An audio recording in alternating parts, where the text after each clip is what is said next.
Indianization is one of the keys of ensuring a product's success in the volatile Indian market. Everything from fast food to five-star properties have had to Indianize their offerings to make them more appealing to the Indian masses. Even car makers have gone a step further, or maybe backward, by offering sub-4 meter variants of almost every possible body style. Even SUVs are available in this compact packaging. And now we have a new one, the Mahindra XUV300. It aims at taking on a very established trio: the radical Tata Nexon, the Indian Car of the Year award-winning Maruti Suzuki Brezza, and the Ford EcoSport, the car that in a way kick-started this genre. The XUV300 is another great example of Indianization. It started life as a SsangYong Tivoli, but a lukewarm response to the car at the Indian Auto Expo and towards the Korean brand in general in the Indian market led Mahindra to Indianize the Tivoli for the local taste. Much like the Rexton-derived Alturas G4, but while the G4 was allowed to retain its dimensions, the Tivoli was sent to the chop shop to make sure that it fits into the sub-4 meter tax-saving bracket to remain competitive against its established rivals. The XUV300 is also a very good example of the fact that in the sub-4 meter category, maintaining that visual balance while also maintaining the space in the cabin is quite a daunting task for the designers. So it does get a very handsome face. It's also got nice and flared wheel arches, a broad shoulder line, but when you get to the tail, it feels like it's abruptly slashed. And that results in an awkwardly large bumper, which in turn leads to a very high loading lip. There's a bit of a Creta vibe to the rear end, but it looks quite bulky. Mahindra has thrown in a large emblem and even larger tail lights to balance that design, but the result isn't very pleasing to the eye. Ignore the tail though, and the rest of the design looks more sophisticated than anything that we have seen from Mahindra this side of the XUV500. The design of the XUV300 has hints of the Maruti Suzuki Vitara Brezza to it, but aping the market leader's positive attributes is also a safe approach of gaining a wider acceptance. And to an extent, that's also how Indianization works. Both the Nexon and the EcoSport take different design directions compared to the XUV and the Brezza. Both these cars look sportier with their radical faces, sharp noses and rising belt lines. Whereas the Brezza and the XUV, they take simple straight lines, have a boxy stance very similar to old school SUVs. All four cars have their own unique design traits that make them quite likable, like the coupe roofline on the Nexon, or the tailgate mounted spare wheel on the EcoSport, or the no-nonsense styling of the Brezza, or the handsome face that you have on the new XUV300. Like I said, all four of them are likable in their own unique way, and if I had to put my money on one, it would be the Brezza. The cabin of the XUV300, it gets a bit of a mixed reaction from me. The controls, they aren't very intuitive. For example, you have trip controls on the center console, not in their usual place on the stocks. You do have blank switches which would have otherwise controlled the trip controls for the multi-information display, but for some reason they are just blanks. I don't know why Mahindra would do that. The overall controls, even for the AC and for the audio, not very intuitive, and the way they have been designed, they look like they came out of a boombox from the 90s. I know that you will get used to these controls with time, but then I expected better. Also, now I'm addicted to caffeine, so I am getting a little finicky about cup holders, and the cup holders in here certainly need better Indianization. Most of the takeaway cups that you get from most joints in India, they won't fit in here properly. They're too small, so they get squished, and then the lid comes off very easily. It's a small thing, I'm nitpicking, but in the long run, on road trips, it does become a bit of an issue. Otherwise, what I like about the cabin is the overall space management. I like the kind of colors they have used, the materials feel nice, there's a nice airy feel to this cabin, and the visibility outside of the windshield and the windows is actually quite good. Now, most sub-4 meter SUVs are usually the first SUVs that people tend to buy, and if that is going to be the case for you as well, then getting used to this cabin and getting used to an easier driving position in this cabin could get quite easy. The Brezza's cabin feels just as roomy, but the all-black trim could feel claustrophobic to some. The Brezza switchgear is the easiest to get used to though, and choosing the range-shopping trim also gets you the Smart Play infotainment system, which not only reduces the switchgear clutter, but also trumps similar systems in the other three cars by being slicker and crisper. The minimalist layout for the dashboard looks smart, while the instrumentation with its bright dials adds a bit of sportiness.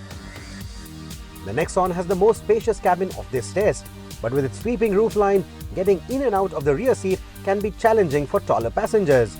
Like the XUV300, even the Nexon steering is a bit too in your face, and the thick A-pillar hampers cornering visibility. The Nexon and the EcoSport have dashboards with infotainment systems that stick out and sit in line with the instrumentation to remain safely in the driver's peripheral vision. The unit in the Nexon, however, feels a bit laggy. The infotainment of the EcoSport is the most responsive and it's also the easiest to use thanks to the Sync operating system. Even the instrumentation is the most content-rich, especially in this S trim where it gets a larger display panel between the clocks. Everything is very easy to read, very nicely laid out. It has a bit of a premium vibe to it. The cabin is the tightest cabin of this test, good enough for a nuclear family, and in its darker colors it even appears tighter than what it is. But it's got a very nice premium vibe to it, and that's thanks to the features that it has, the kind of inlays used, the fit and finish. Everything is very nicely put together and it's got a very pleasing vibe to it, which is what makes this one of the best cabins to be in this particular segment. In terms of space, there are the other cars that are more spacious. But this is the only car that gives you a tilt and telescopic adjustment for the steering, which means that getting into a safe and comfortable driving position is not a problem at all.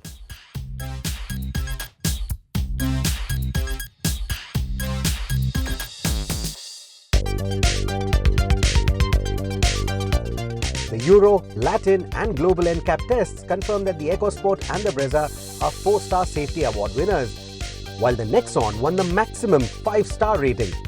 At the time of this test, no NCAP rating was available for the Mahindra XUV300 though, but the car maker has promised a high level of safety for the cabin.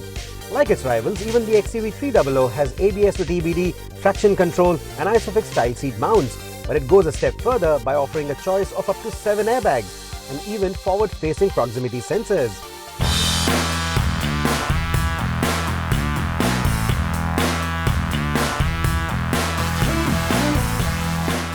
Mahindra's body-on-frame SUVs have an exceptionally comfortable ride, especially for the kind of class and the category that they operate in.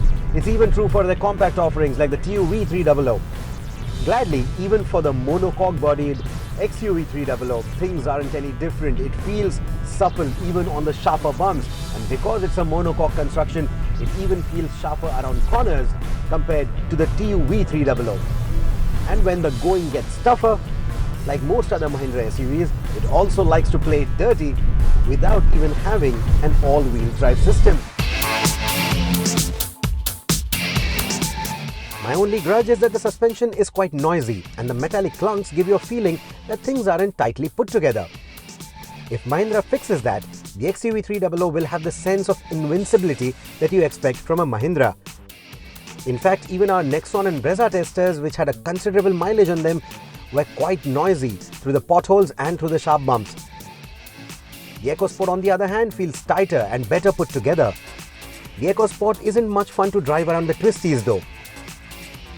It feels quite understeery and the steering lacks feedback.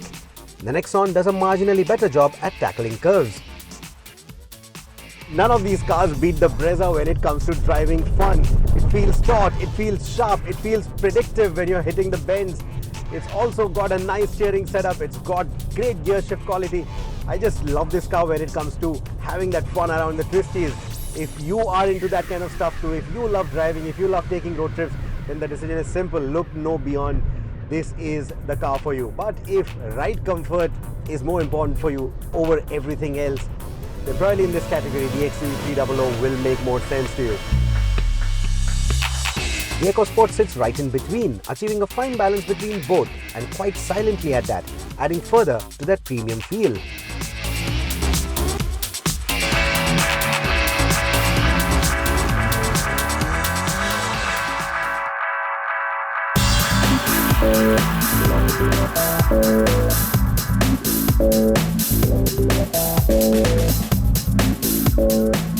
The diesel engines that power these 4 cars in our comparison are set apart by about 10 PS. The Brezza is the least powerful, whereas the XUV300 is the most powerful.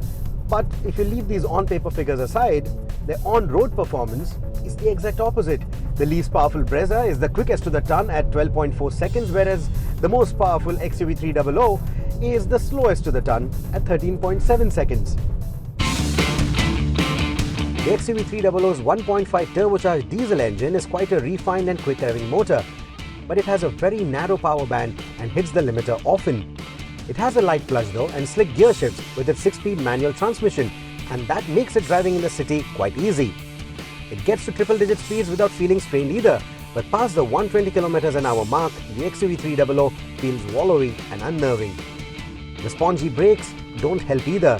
It's more of a city slicker then, and also shows in its performance and fuel economy. On the highway, it returned about 18.5 km to a litre, which was the lowest of this test. In the city, however, the XUV300 fared relatively better on the merit of its micro-hybrid technology and returned a fuel economy of 15.3 km to a litre. Like the XUV300, even the Nexon is a heavy car and suffers from a low power-to-weight ratio that shows in its acceleration. But its gearbox is tuned quite well for urban use, and that reflects in how effortlessly it drives around town. The gear shifts are rubbery though, and the clutch pedal feels springy. The Nexon's brake pedal feel is a bit spongy too, but the car has impressive braking despite its heft. On the highway, the Nexon cruises effortlessly, needing only about 2200 RPM from the engine to maintain 100 km/h. On the other hand, the other three cars need close to 3000 RPM. It also has a strong mid-range grunt, making sure that overtaking is easy at city and highway speeds without having to downshift often. The EcoSport and the Brezza both feel very stable at highway speeds. In fact, the Brezza will even do speeds beyond 150 km/h and still feel very stable, still feel very confidence-inspiring.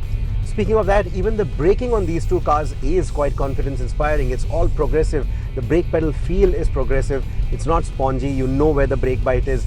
It's all very predictive, and that is what I like about these two cars. Because they are so predictive, it makes them all the more easier to drive, and that is something that you want in this particular segment, making even newbies feel comfortable with these cars, whether they are driving in the city, on the highway, or even around the twisties. Once you experience the refinement levels of the EcoSport's engine though, the age of the Brezza's 1.3-litre engine becomes evident with its gravelly note and noisy acceleration. But this old workhorse is still the most fuel efficient of this lot.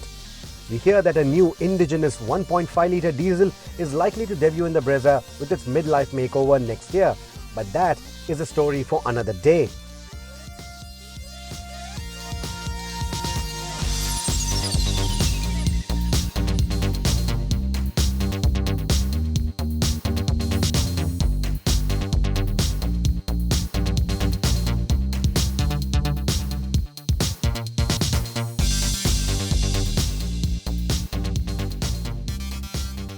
Mahindra has made multiple attempts at the sub-4 meter SUV space. You have the Contour, the newer Sport, the TUV300 and now the XUV300. Certainly its best attempt in this space yet.